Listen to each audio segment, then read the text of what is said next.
అమెరికాలో మొన్న Charles Crick అనే దైవ సేవకుడిని కాల్చి చంపేశారు. ఆయన గురించి నేను న్యూస్ చూశాను. ఎక్కడికి వెళ్ళినా ఆయన ప్రభు గురించి ప్రకటిస్తుంటాడు. నీతి తప్పి ప్రవర్తిస్తున్న మనుషులకు నీతిని ప్రకటించాలి. ప్రతి స్థలమందు క్రీస్తు ప్రేమను, పవిత్రతను ప్రకటిస్తూ వచ్చాడు.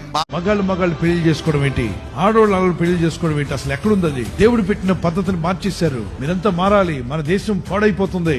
పౌరుషం కలిగినటువంటి ఒక ఎవాంజలిస్ట్, అతన్ని చాలా మంది భయపెట్టారు. నేను చంపుతామన్నారు. దేనికి భయపడదు? ఏదో ఒక రోజు చావు వస్తుంది. చావుకు భయపడే రకం కాదు. సింహంగానే ప్రసంగాలు చేశాడు. అన్ని వేల మందిలో దేవుని మాటలు చెప్తూనే ఉన్నాడు. ఒకవైపున దేశం కొరకు పోరాడుతున్నాడు, మరొక వైపున దేవుని సత్యం కొరకు పోరాడుతున్నాడు. 31 సంవత్సరాల వయసులో కోట్ల మంది అమెరికన్ల హృదయాల్ని రాయ్ మారు మనసు పొందండి, పశ్చాత్తాపడండి, బాప్తిస్మం పొంది నరకానికి పోతారని హెచ్చరించగల దమ్మున్న స్వరం అది. అంటే ట్రంప్కి అనుకూలం కాబట్టి, ట్రంప్ పరిపాలన చేస్తున్నాడు కాబట్టి, మీరు అమెరికా తొత్తులు కాబట్టి ఇప్పుడు వాటికి విచారం ప్రకటిస్తున్నావా? ఆడి 2 చెవుల మధ్యలో బ్రెయిన్ లేదు, ఇంత విషం ఉందంతే. విషం తాకలేదు అసలు. పైన ప్రశ్నకు సమాధానం చెప్తున్న సమయంలోనే కరెక్ట్గా గన్ వదిలిన బుల్లెట్లకు బలైపోయాడు. సో ఏ వెపన్ అయితే ఆయన జీవితం అంతా సమర్థించాడో ఆ వెపన్కి బలయ్యాడు. ఏ వైలెన్స్ని అయితే తాను ఇప్పటిదాకా సమర్థించాడో ఆ వైలెన్స్కు తానే అవుతయ్యాడు.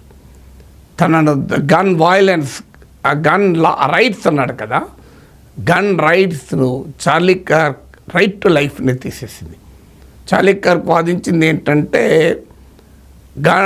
సెకండ్ అమెండ్మెంట్ అంటే అమెరికన్లకు ఆయుధాలు కలిగి ఉండే స్వేచ్ఛ ఉంటేనే ఇతర రకాల ఫ్రీడమ్స్, అమెరికన్ రాజ్యాంగం ప్రామిస్ చేస్తున్న ఇతర ఫండమెంటల్ రైట్స్కు రక్షణ ఉంటుంది అని వాదించాడు. చివరకు ఆయనకే రక్షణ లేకుండా పోయింది ఆయన సిద్ధాంతం.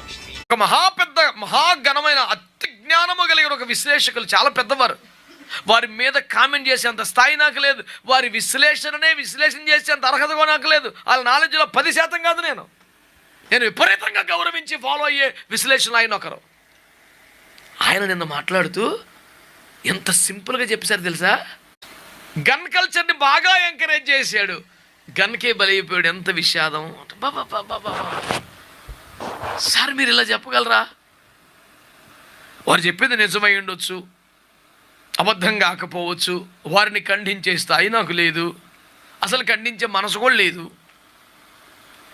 కానీ నిజాలు నిర్భయముగా మాట్లాడే దమ్మున్న స్థాయి ఉన్న మీరే ఒక్కటే మాట్లాడితే అలా? అబార్షన్స్కి వ్యతిరేకంగా అతను ఉద్యమాలు చేసింది అబద్ధమా? స్వలింగ సంపర్కాలకు వ్యతిరేకంగా గలమెత్తిన మాట అబద్ధమా?